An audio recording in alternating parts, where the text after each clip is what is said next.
Bonjour, bonjour, bonjour les amis. Connectez-vous, connectez-vous et connectez-vous. Je vais faire ce matin un petit direct avant de sortir. Oui, c'est comme ça.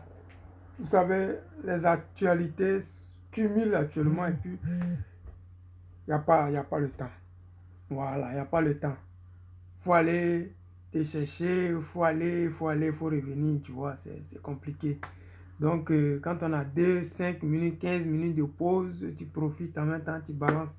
Voilà, mais je pense que j'ai encore 15 à 20 minutes avant de prendre ma route. Donc, je vais essayer de faire un petit direct ici pour dénoncer un peu la tricherie de certaines personnes.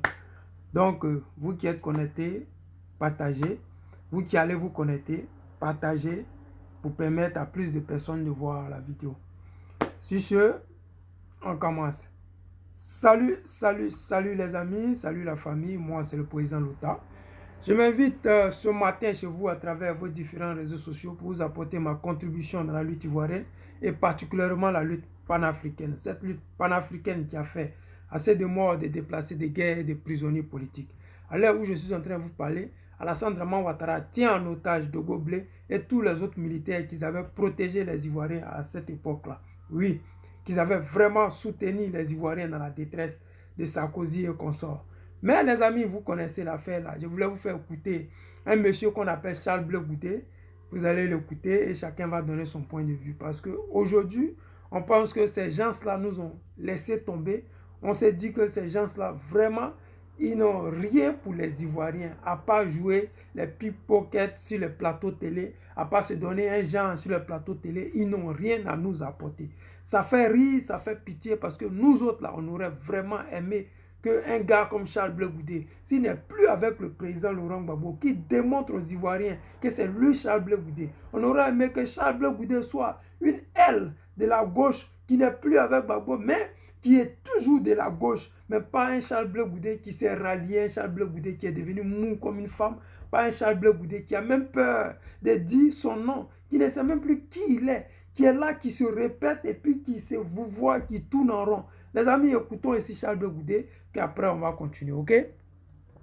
Hier, mes services, mes camarades, après avoir vérifié, m'ont rapporté que le président Gbagbo, moi-même, Guillaume Soro, nous ne sommes pas sur la liste. Vous étiez surpris? Non. Non, moi je n'étais pas surpris. Je sais que je suis condamné à 20 ans. Mais je ne suis pas gracié même.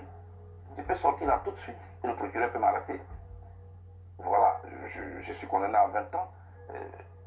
On m'a radié de la liste électorale, c'est la conséquence. Les amis, alors doucement, ok? Il dit qu'il sait qu'ils l'ont condamné à 20 ans et il accepte sa condamnation. Mais ça fait pitié parce que dans le même moment, c'est-à-dire qu'il veut faire croire aux Ivoiriens que le président Laurent Gbagbo sait qu'il est condamné aussi à 20 ans, mais il s'entête à vouloir être sur la liste électorale. C'est-à-dire que lui, il prend son cas là. Comme lui, il a peur d'Alassane Draman Ouattara. Comme lui, il ne veut plus être celui-là qui défend la cause des Africains et la cause des Ivoiriens en particulier. Il décide d'accepter son sort. Mais est-ce qu'un homme politique ne devrait pas avoir le courage de dire ce qui est vrai? Tu étais à La Haye quand ils t'ont condamné à 20 ans. Est-ce que c'est normal? Ce n'est pas parce que tu étais à Abidjan, tu t'es promené. Ce n'est pas parce que tu es comme Soro Guillaume, on ne sait pas où tu es. Mais parce que tu ne peux pas dire le nom du président Gbagbo Laurent, le nom de Soro Guillaume et ton nom. Et dans le même moment, dire aux Ivoiriens que toi là, tu acceptes ça. Parce que toi, Charles Blé Goudé, tu étais à La Haye quand on te condamnait à 20 ans. Mais la logique veut que les gens, eux-mêmes qui t'ont envoyé à La Haye là, ils savent où tu es. Ils pouvaient te ramener, mais ils n'ont pas fait. Ils pouvaient même négocier avec la CPI pour dire, bon, on l'enchaîne, on le ramène pour 1 ou 2 jours, et puis on le ramène, on vous le ramène. Mais ils n'ont pas fait ça. Mais ils t'ont condamné à 20 ans, sachant que tu n'étais pas en Côte d'Ivoire. Mais toi, viens, lâche que tu es, tu viens te dire aux Ivoiriens, oui, tu es au courant que tu es condamné à 20 ans, mais tu acceptes. Mais qu'est-ce que tu acceptes? C'est pas normal. Je sais que tu demandes pardon à tort et à travers aux gens. On sait que Toi, tu passes ton temps à pleurnicher derrière le président Laurent Gbagbo. On sait que tu es un lèche-botte dans la Sandrama Ouattara. On sait que tu es devenu le repère de tous les hommes politiques qui ont un peu d'argent. Mais quand même, il faut avoir une dignité. Le président Gbagbo nous a toujours dit, quand tu as raison, tu ne demandes pas pardon. Toi, tu as demandé pardon. Le pire même, c'est que tu as accepté qu'on t'ait radié pour une chose que tu n'as pas faite.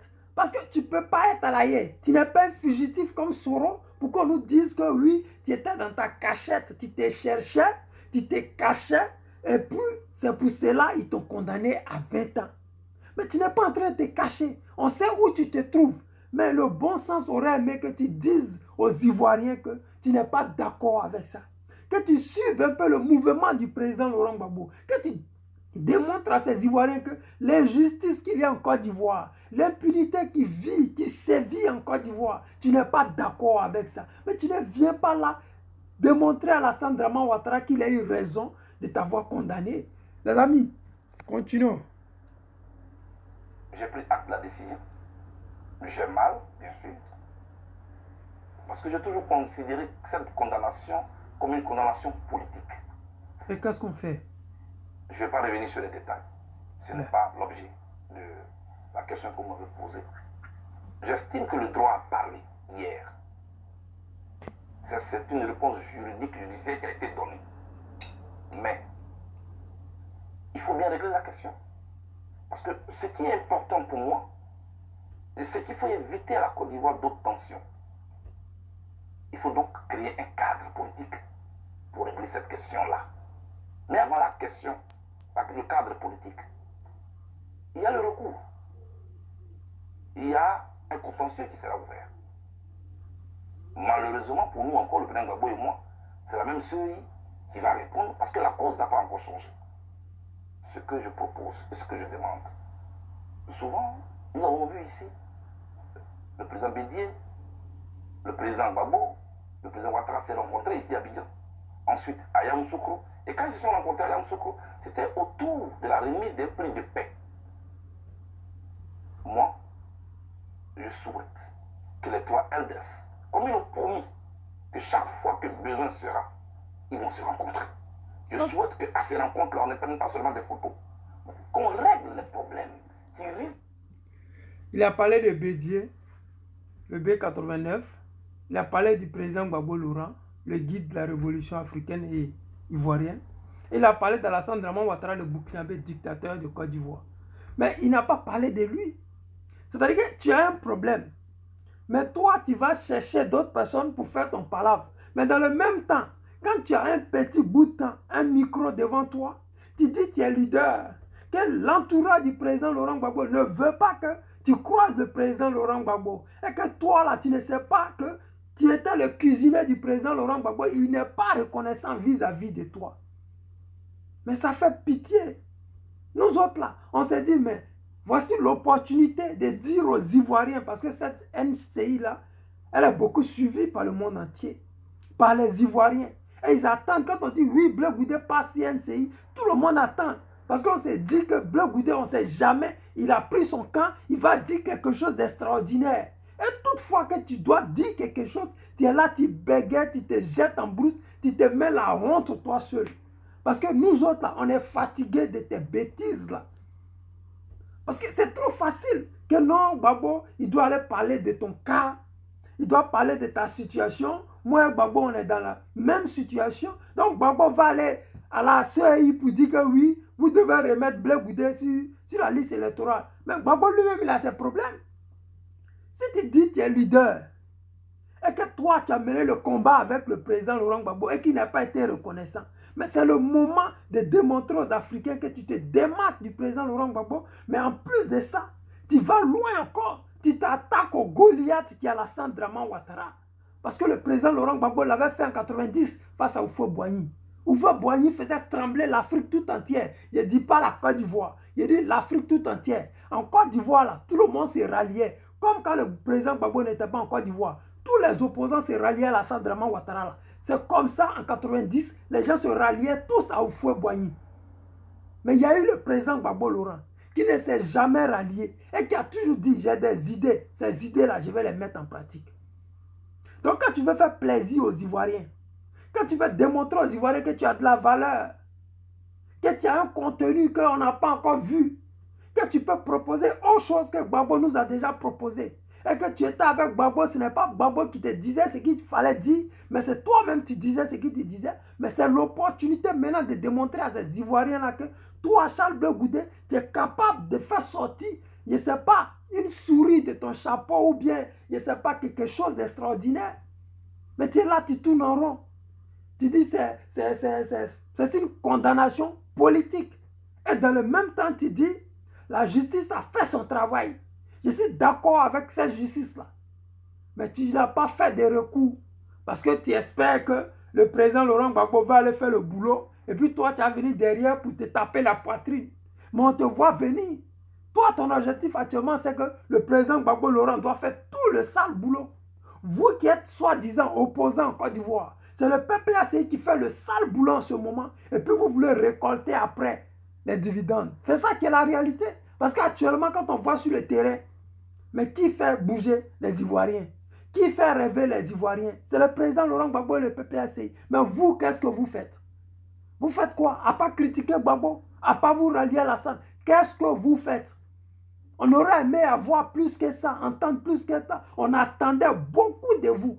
Nous autres, jeunes Ivoiriens. Parce qu'on s'est dit que les Charles Blé Goudé là, c'est nos aînés. Aujourd'hui, c'est les Stéphane qui pressent sur le terrain. Oui, on est fiers parce que nos aînés sont sur le terrain. Mais quand tu es nos aînés, quand vous faites partie de ce groupuscule de nos aînés qui nous ont fait rêver hier, et vous n'êtes même pas fichu de dire un mot sensé, vous n'êtes même pas fichu d'avoir un peu de courage, de dignité, mais vous continuez dans la lâcheté. Et cette lâcheté-là, nous autres Ivoiriens, on se pose la question de savoir quand est-ce que ça va s'arrêter? Quand est-ce que vous allez prendre conscience que vous êtes en train de faire du mal aux Ivoiriens? Parce qu'Alassane Draman Ouattara, lui, il est dans son rôle. Il est dans le game. Lui, il doit tout à la France. C'est normal qu'il donne la Côte d'Ivoire aux Français. C'est normal qu'il démontre aux Ivoiriens que c'est un dictateur. C'est normal, il n'est pas Ivoirien de souche. Il n'en a rien à foutre des Ivoiriens. Il fait des routes, mais ça sert à quoi aux Ivoiriens? Le cacao des Ivoiriens, ce n'est pas acheté. La naka de nos parents, les gens n'achètent plus. Au point que la NACAD là, c'est devenu banal. Les gens préfèrent laisser pour aller mourir dans la Méditerranée. Mais la même Méditerranée là, elle existait depuis des siècles. C'est parce qu'il y a des leaders lâches comme vous là, que le combat là, ça n'avance plus en Côte d'Ivoire. Que le combat là, Draman Ouattara se fait le plaisir de radier le nom du président Laurent Gbagbo sur la liste électorale. Si quoi il compte?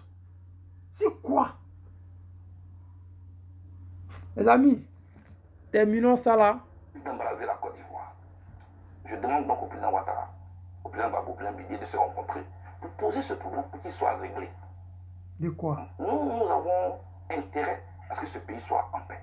Je remets les cartes dans la main du président Ouattara pour que cette question soit réglée de manière politique. Quand il y a une situation comme celle-là, on peut prendre des décisions exceptionnelles. On peut prendre des décisions politiques. La constitution de la Côte d'Ivoire lui donne ce pouvoir. Il peut le faire pour nous tous. Mais en ce qui me concerne, moi je suis un garçon... Vous avez observé les voies de recours? Non, moi je suis un garçon très patient. Je suis dans une logique depuis que je suis arrivé. J'ai été condamné par contumace. Je suis arrivé, moi je n'ai même pas encore vu emprunter une voie juridique. Parce que je dis, je suis dans une voie de réconciliation. Quand on est dans une voie de réconciliation, c'est les actes doivent suivre. Sérieusement, les amis. On dit que tu es condamné par contumace. C'est-à-dire que tu n'étais pas là, tu es un fugitif. Et puis on t'a condamné, tu es revenu. La première des choses que tu dois faire, c'est un recours. C'est ce que la justice t'autorise. C'est notre constitution qui autorise ça. Tu dis non, je ne suis pas d'accord. Ça peut traîner en justice. D'accord. Mais tu n'es même pas allé faire le recours. C'est-à-dire que tu n'es même pas parti démontrer que tu n'es pas responsable de ces actes dont on t'accuse là. C'est-à-dire que où tu es assis là, sur le plateau de télé des gens là, tu es en train de dire aux Ivoiriens et aux Africains que oui, Draman Ouattara t'a condamné pour crime contre l'humanité et viol et consort. Un joli garçon comme ça, tu as violé qui? Vrai là. Crime contre l'humanité, quelqu'un qui n'a jamais pris de kalash dans sa vie. On ne peut pas. C'est-à-dire que vous qui êtes là, qui regardez, qui écoutez ces bêtises là, ça fait mal parce qu'on s'est dit qu'on peut attendre mieux de lui. Mais bon, hélas, il est devenu ce qu'il est, hein. Vous-même vous connaissez, il est ce qu'il est. Mais il ne faudrait pas qu'il mélange le président Laurent Gbagbo dans ces bêtises-là. Parce que le minimum qu'on peut faire, c'est de démontrer qu'on est innocent. Ça là, ce n'est pas aller contre la paix. Au contraire, c'est ça là qui démontre que nous voulons la paix. Quand tu veux la paix là, tu vas en justice. Tu ne prends pas les armes. Alassane Draman Ouattara voulait être sur la liste électorale là. Il a pris les armes.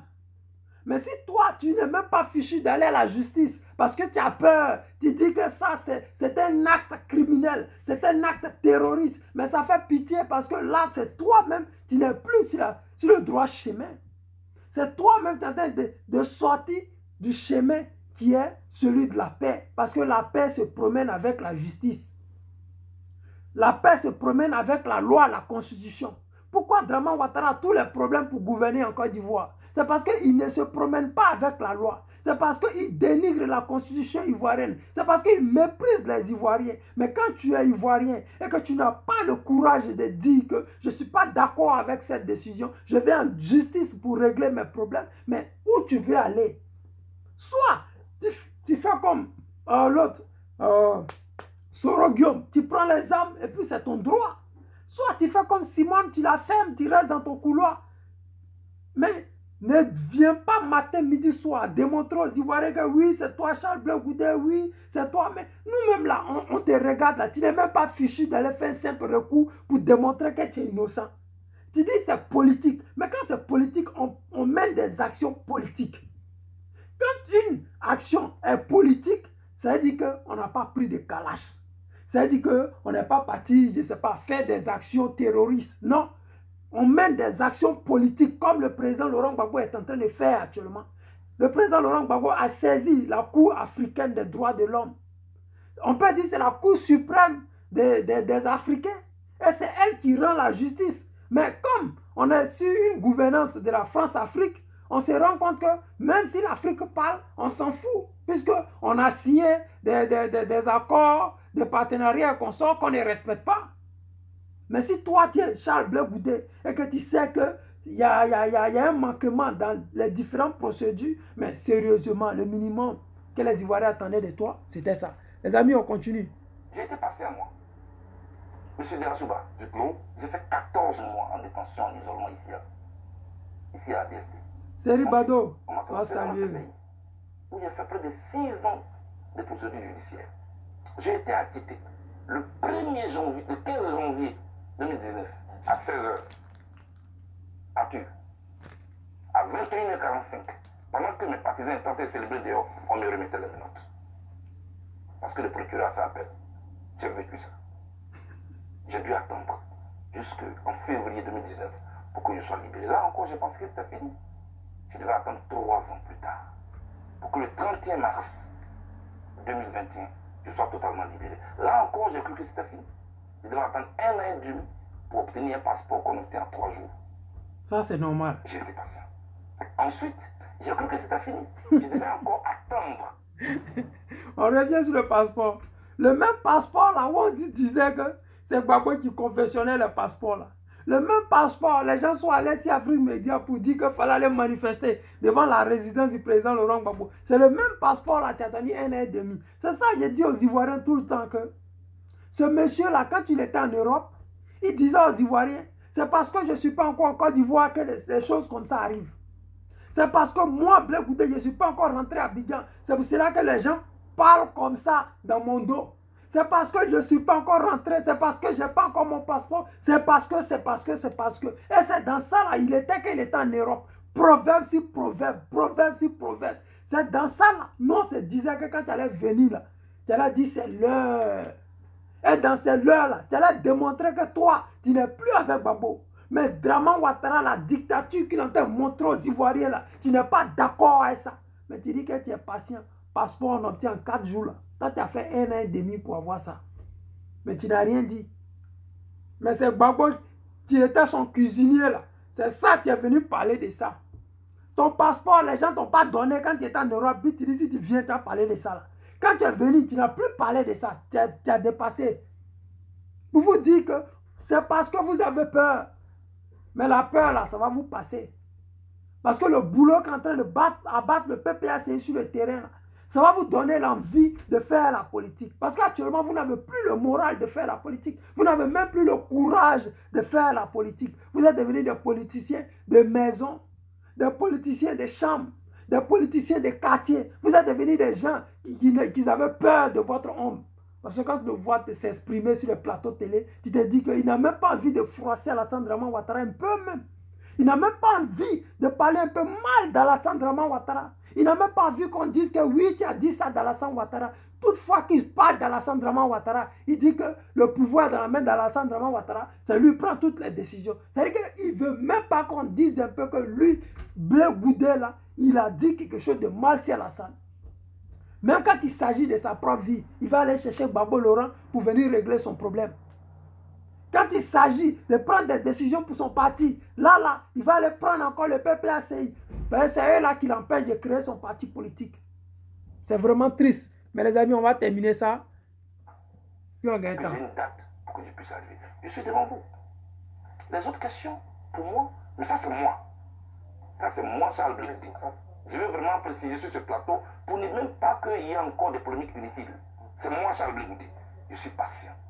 J'attends de poser la Côte d'Ivoire. C'est un passé, c'est un présent, c'est un futur. On ne pose pas les problèmes le même jour, on ne les règle pas le même jour. Telle est ma conception. Mais moi, je ne suis pas le président Gbagbo.